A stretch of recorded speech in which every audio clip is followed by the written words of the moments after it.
Salut à vous, bienvenue dans ma chaîne YouTube. C'est un plaisir de vous avoir sur cette chaîne. Alors, l'une des raisons pour laquelle certains investisseurs ne cessent de perdre en crypto, c'est juste parce qu'ils ne maîtrisent pas certains concepts, ou certains thèmes clés, qu'il faut connaître en crypto. Peut-être, par exemple, comme la tokenomie, Si je prends peut-être un scénario dans lequel peut-être deux investisseurs, je prends le premier investisseur avant de prendre des décisions sur le marché. Il suffit uniquement du prix, avant de prendre une décision, soit peut-être d'achat ou de vente, Et le deuxième investisseur avant de prendre des décisions sur le marché, il suffit des paramètres, il suffit de certains éléments, tels que peut-être le maximum supply, le total supply, l'inflation et peut-être aussi l'incitation, de la crypto avant de prendre ces décisions, soit de vente ou d'achat,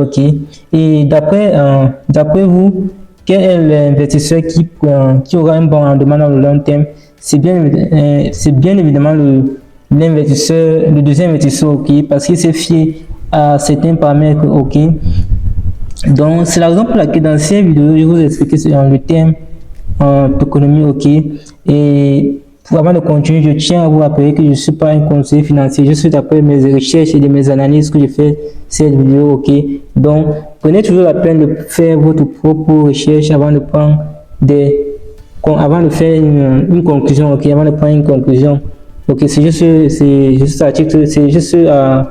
disclaimer, Alors, sans tout faire tarder, allons procédons. La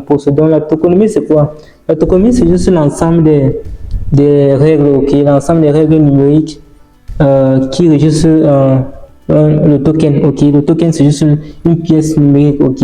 Donc, il y a certains éléments clés qui sont attachés à la tokenomie, tels que je vais prendre tel que le maximum supply, je vais les citer plus tard, Donc, par exemple, je prends une analogie dans la vie courante,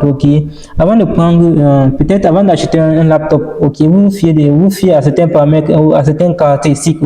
avant d'acheter le laptop, tel que peut-être la RAM, la mémoire du disque dur, la mémoire du disque dur et le processeur et d'autres consoles, Donc, c'est la même chose en crypto. Pour prendre des décisions sur le marché, vous allez vous fier à ce qu'on appelle la tokenomie, Et vous savez que la tokenomie est liée à certains paramètres clés, Le premier paramètre de la tokenomie, c'est ce qu'on appelle le total supply, Le total supply ici, c'est le nombre total de pièces générées, concernant le token, concernant la pièce numérique en question, Donc, vous devez, avant de prendre des décisions, vous devez vous fier au total supply, Deuxième élément clé, ou deuxième paramètre, c'est ce qu'on appelle le maximum supply. Si je vais en entrant peut-être pour le total supply, je vais prendre l'exemple pour le total supply, exemple peut-être de la crypto Pi Network. Peut-être la crypto Pi Network, son total supply de environ 6,7 billions de pièces comme total supply, Et maintenant, comme deuxième élément, comme je l'ai dit plus tôt, le deuxième élément ou paramètre de la tokenomie, c'est ce qu'on appelle le maximum supply. Le maximum supply, c'est le nombre total maximum de pièces qui peut exister, en crypto, concernant la pièce numérique, Peut-être que je prends l'exemple peut-être la crypto Pi Network. Son maximum supply c'est de environ 100 millions de pièces, Donc ça c'est le nombre maximum de pièces de crypto Pi Network qui peut exister, C'est ça qu'on appelle le maximum supply, Troisième paramètre de la tokenomie, troisième élément de la tokenomie, c'est ce qu'on appelle le circulating supply, c'est-à-dire le nombre total de pièces numériques en circulation, Donc, le nombre total de pièces qui sont échangées dans les plateformes d'échange, telles que OKX, Binance, BitGet et autres plateformes d'échange, Donc, c'est ça qu'on appelle le circulating supply, Donc, ça c'est le troisième paramètre de la tokenomie qu'il faut aussi analyser avant de prendre des décisions sur le marché, Quatrième paramètre ou quatrième élément, ce qu'on appelle ce qu'on appelle